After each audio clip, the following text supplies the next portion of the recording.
Hello, Diane Sare. Hi. How are you? Very well. Okay, good. I want to have a little discussion with you here because I think we need it right now in the political situation.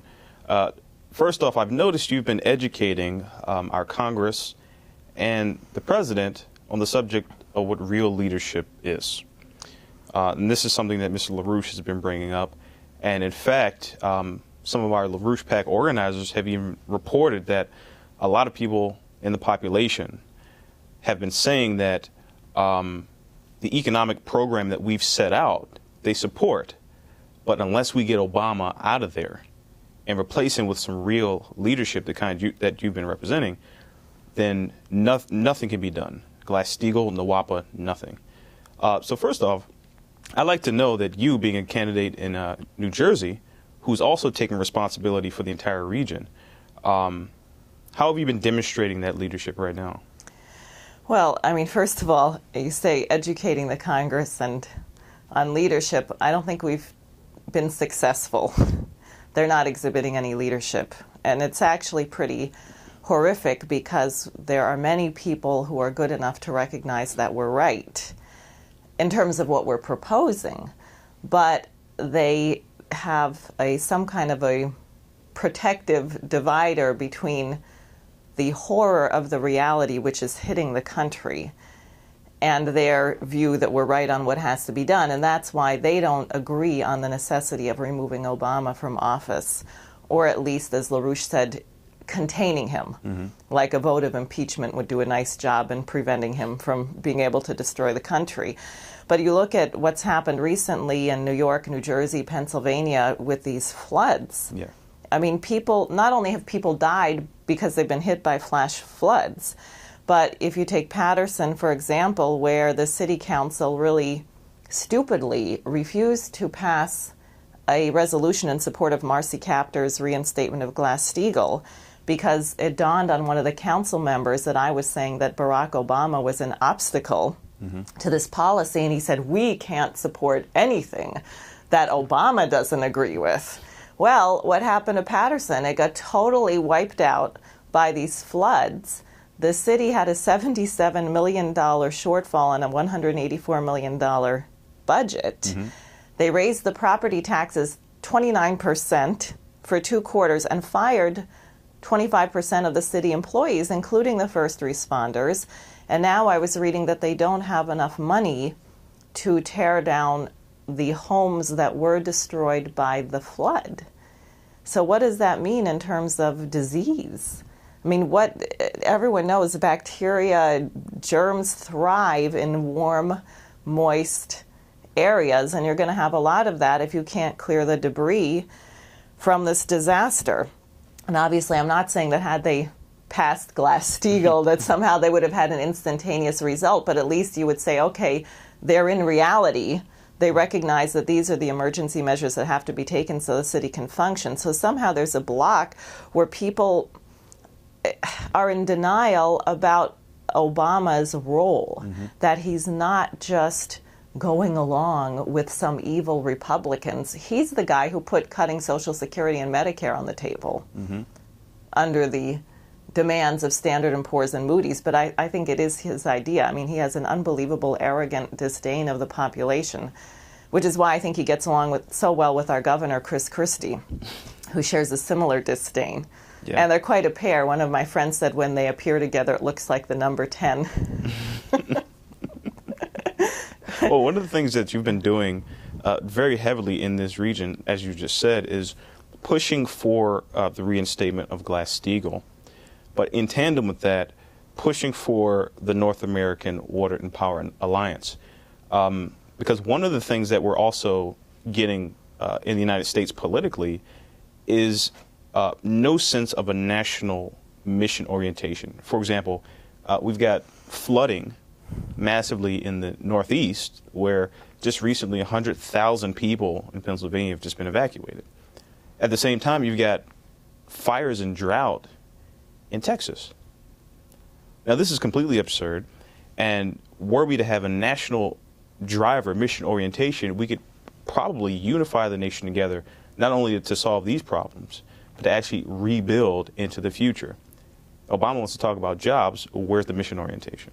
Right, exactly. It's a really good point. And New Jersey, Pennsylvania, they have a sort of key role as corridors for rail to transport goods. New Jersey has enormous port capacity, so you can ship things right out west. Also, machine tool capability. Pennsylvania had the steel and so on.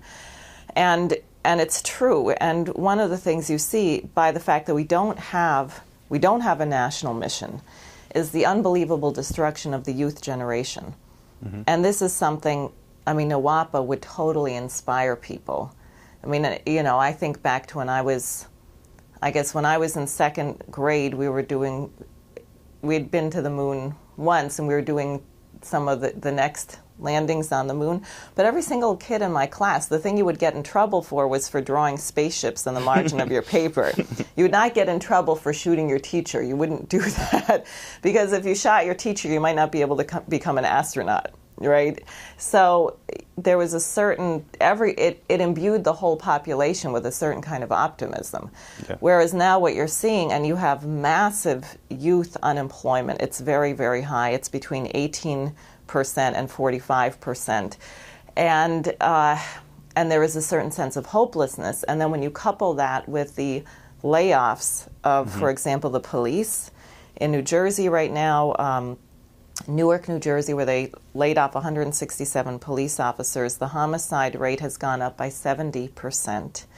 And then in other towns, which are not particularly impoverished, but the word has gotten out that there's no police anymore, you have a massive escalation of gang violence.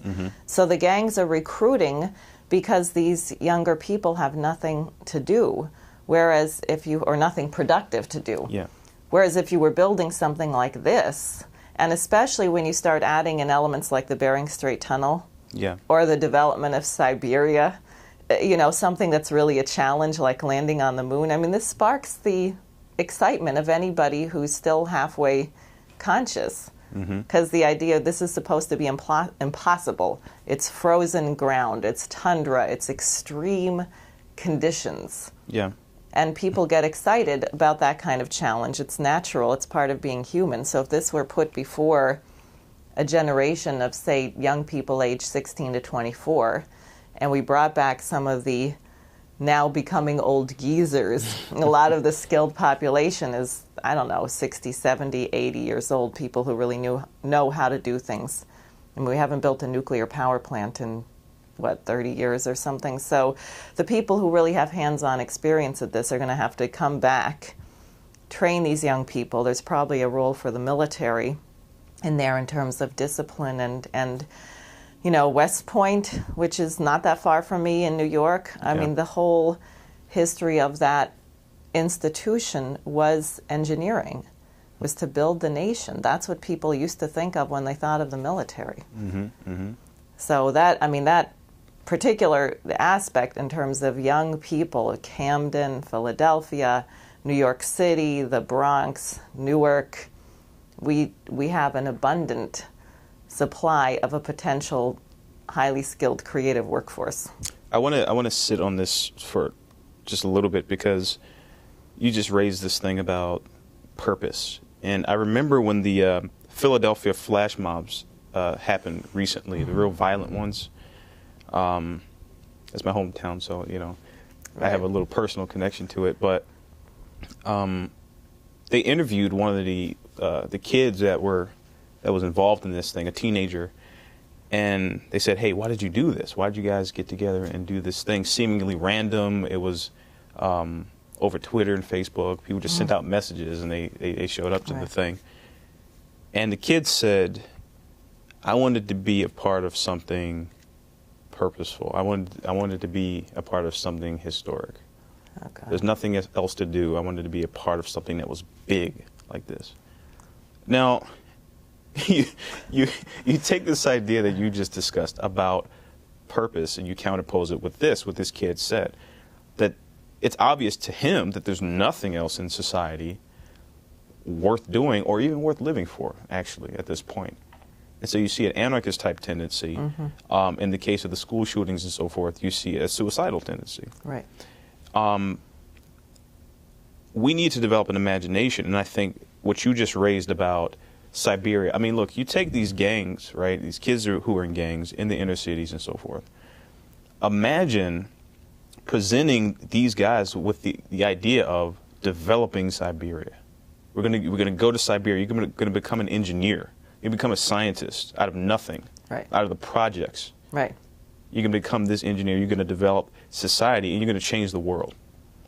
You're gonna die having known that you've changed the world, and the young people after you are gonna be way better than you ever thought could be possible, and you're gonna do that. Mm-hmm. You former gang member, or you kid from the projects, or something like that. Right. And I think that this gets into the deeper issue of what mankind really is. And I think that's the sense. So when a person in 20 years says, what's my purpose? He can say, well, I have an immortal mission. Right. Right, exactly. Well, when you were saying that, I was thinking of how the concept of creativity has been perverted. People confuse creativity with innovation. So they say, well, I did something creative. I chopped off my left hand and I threw it out the window. And maybe that was the first time anyone ever did it, and it went through a basketball hoop. Right? You can say, well, actually, that's not creative, that's destructive. But there's a certain, because like these kids, you like the idea, it's a tantalizing idea to be the first person to do something. Mm-hmm. But it's much more exciting if you think of it in the way that you're saying, where it's a breakthrough in understanding a principle of the universe, which then your discovery becomes the basis of good for millions of people.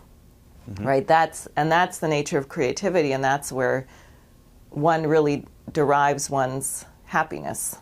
Mm-hmm. And I think that's why Mr. LaRouche keeps talking about this question of poetry and music and the work of Bach and the idea that classical art and classical composition is the anteroom to scientific discovery. That you develop a certain love of mankind, because if you love mankind, if you're participating in something which is actually beautiful, and beautiful not in the domain of the senses, but beautiful in the realm of your heart, in the realm of your soul, then you would never think it was creative to do something that was actually destructive. Mm-hmm. And that's really, I think the whole thing goes together, because one of the things I've been noticing with some interest is the correlation of areas where you have very, very high level of scientific work, like the Johnson Space Center. And Keisha is always talking about these concerts that she's going to in Houston, like they do the St. Matthew Passion every single year and things like that. I don't think it's unrelated to the fact that the Johnson Space Center is there. Yeah. And there's a town in Long Island, I think it's Northport, where I was sort of surprised. We stumbled onto a whole network of opera singers, and they have a little opera company there, but that was a critical area for producing a lot of the components for the space program. So it's really not a coincidence that these things go together. So the more that people want to develop their mind, the more they seek out the arts, and vice versa. I don't think that if you say, well, if we put a music program in the public schools, we're suddenly going to have nuclear engineers. But, you have a mission orientation, and that becomes something that people demand. And it becomes an expression of what human beings actually are. Yeah. As opposed to something that's being imposed. I think what you're saying is that these are reflections of the nature of man. When you have these intense classical cultures in certain places, it's not a coincidence that you have the science, because this is what we are. Right. And I think what you're saying is that this is what we've got to do with Nwapa. This is what we have to get back to. Yeah, and just to get back on this Obama point, because one of the things, you think about the whole way he got elected and how ugly it was through Twitter and Facebook and little sound bites on the internet. There was nothing. And a lot of money. Yes, a lot of money. From Wall Street. A lot of money. In London. But in terms of this idea of almost creating a popular soundbite-sized culture or anti-culture, dark age. And then he's done nothing during his administration to refute it. All he's done is completely confirm what LaRouche said in April of 2009, that he's a Nero, he's a narcissist, he's a failed personality like Hitler and Nero. And in fact, the more that things disintegrate, the more bizarre and emotionally removed his behavior is from that reality. Yeah. I mean, it really is disturbing. It's particularly disturbing if you ever turn off the sound and just watch him speak. And not even at the end of every phrase, he's turning up his nose at people. One lady I talked to said, I call those the nose hair speeches.